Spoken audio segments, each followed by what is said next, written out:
Hi again, it's me.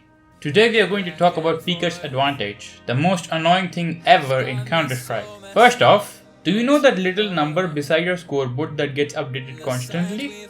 No, not this one. Go a bit up, dude. Come on, I said beside your name. Yes, that number. That number is referred to as ping. Although, it's not actually called ping, since ping is actually a command that shows the delay time. The round trip time is basically the time delay that the packet of information takes to reach the server, plus the time a new information that the server sends takes to reach the client, after the old information reached the server. This round trip delay time is calculated using a command called ping. But for the sake of simplicity, let's consider this number to be called ping, because that's what people are used to call it as.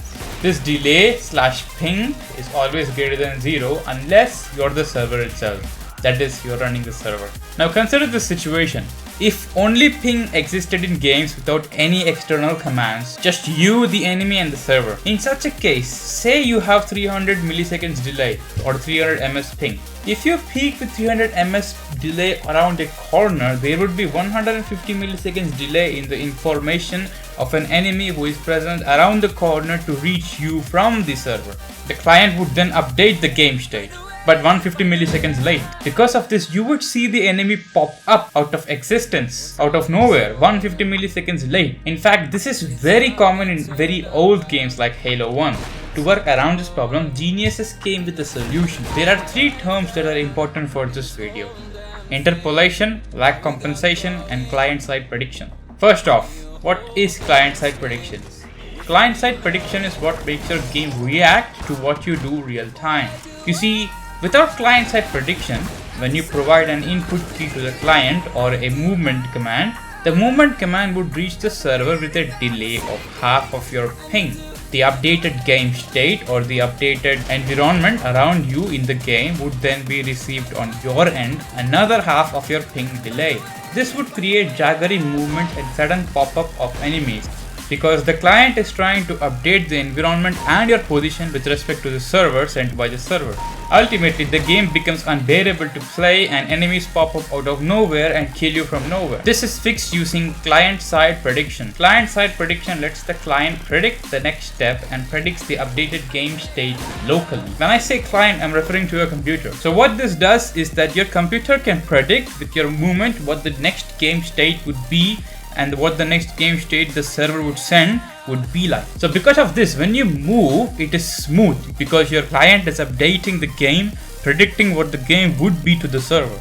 So it would be smooth, and if an enemy is around the corner, the client would update the game state locally, so when you peek, you will instantly see the enemy be present there. Now let's move on. Lag compensation. Lag compensation was also non-existent in old games, especially in Halo 1. A player with high ping would have to shoot the enemy not on the body but a bit ahead of the model, since with respect to the server the person already moved. This would create problems because you would shoot at the wrong time. Even though you're shooting at the model, you're not shooting at the server side of the model. The server would think you never shot him properly, you missed him. This was fixed with lag compensation.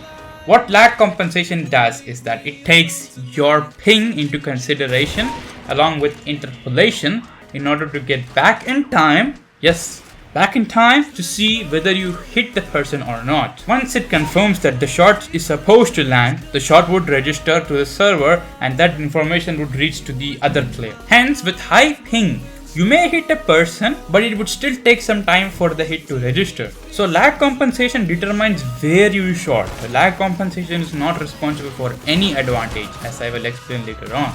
It just helps the game feel more instantaneous. And trust me, if you played Halo 1, you know how annoying it is without lag compensation. Now, interpolation. Interpolation is responsible for the smooth player animations you see in game. In case of CSGO, the servers update the ticks 64 times a second or 128 times a second depending on the server's tick rate. The server sees the player's positions 64 times in 1 second. It does not see the player's positions between those 64 ticks, between those each ticks present in those 64 ticks. So what interpolation is that? Interpolation is the delay that the game gives to the client so that the client can animate the model between those two ticks, so the animations look smooth. If interpolation did not exist, the game would look choppy, as shown here. The interpolation delay in CSGO is typically 1 or 2 ticks, meaning you see the enemy 1 or 2 ticks behind because the animations would then be smooth. This is especially the reason why people prefer 128 tick servers, because it's more smoother in 128 tick servers. The interpolation delay is very small, so it almost makes no difference when it comes to hit registration. With those 3 terms explained, here are some conclusions. I've explained these 3 terms because people refer these 3 terms to peaker's advantage, but in fact, lag compensation does not give peaker's advantage. The interpolation delay would give peaker's advantage, but it's very small and it can almost be disregarded, especially in 128 tick servers where there are more ticks, so it updates more constantly. Client-side prediction just helps the client. It has nothing to do with network advantage. A common misconception is that peaker with high ping has an advantage over the defender. This is false. In fact, the peaker has an advantage over the defender equal to defender's half ping. Here's why. Take this case. The peaker has 300 milliseconds ping. Again, it shouldn't be referred to as ping, since ping is a command, but let's just use it to represent round trip delay in just this case. Let the defender has, say, 30 milliseconds ping. When the peaker peaks first, the client side prediction helps him to see the enemy as he peaks. Now let's take the instance just before he peaks to be a reference 0. Now let's assume he moves for 400 milliseconds and then he shoots right after that. This shot would take 150 milliseconds to reach the server. If the defender has 0 milliseconds ping, the defender would see him to start moving 150 milliseconds plus his ping late, which is 150 plus 0, which is 150 milliseconds late. So he would see the enemy start moving around the corner 150 milliseconds late. Adding to that would be the walking distance, which is 400 milliseconds. And if the defender does not shoot, then the defender would die right after that 400 milliseconds walk. Now in this case, if you observe carefully, these two cancel out and the only thing left would be the defender's ping, which is 0 in this case. So when the defender's ping is 0, both the peaker and the defender have no advantage, since the peaker's short registration delay compensates the defender's view of the peaker being late. If the defender has some ping, the peaker would kill the defender a bit early than the walk stop. Here, this chart somehow demonstrates it. It takes 550 milliseconds starting from reference 0 to kill the defender. The server sees the defender die right after the peaker stops walking. But if the defender has some ping, since this ping would delay the starting of reference 0 by half of his ping, the defender would die 15 milliseconds before the walking animation is complete, considering the defender has 30 milliseconds ping, which would be equivalent to 550 milliseconds in server's point of view. To make it more clear, if the defender has 100 milliseconds ping, he would see the peaker kill him 50 milliseconds before the peaker stops walking. This would still be considered 550 milliseconds from starting the point reference 0 to the server. Because of the server delaying the information to the client, the defender would see him die 50 milliseconds before the peaker stops walking. Now if the defender has ping greater than 550 milliseconds, he would die without even seeing the peaker.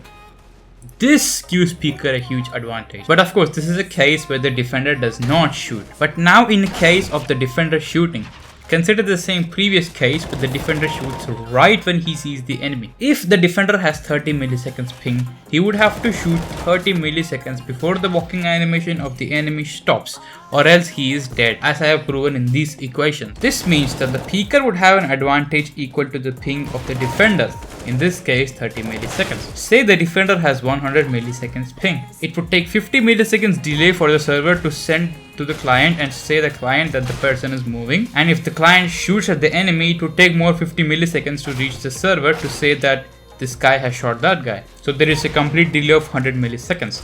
So if the defender has 100 milliseconds ping, he would have to shoot the enemy 100 milliseconds before the walking animation is stopped, or else he is dead. Very shocking. I hope this clears the misconception about peaker's advantage. It is not that the peaker having high ping has an advantage over the defender, but it's the defender's ping that matters the most. Higher the defender's ping, higher the peaker having an advantage. Hence, in an actual ideal situation, the defender would always have a disadvantage over the peaker, since defender's ping is not 0. The peaker would almost always have a network advantage over the defender in case of ping. This video dealt with network peekers advantage and not the general advantage of a peeker. Peekers can have advantage over defenders when it comes to pre-firing, shoulder peeking, pre-aims, wall bangs, and etc.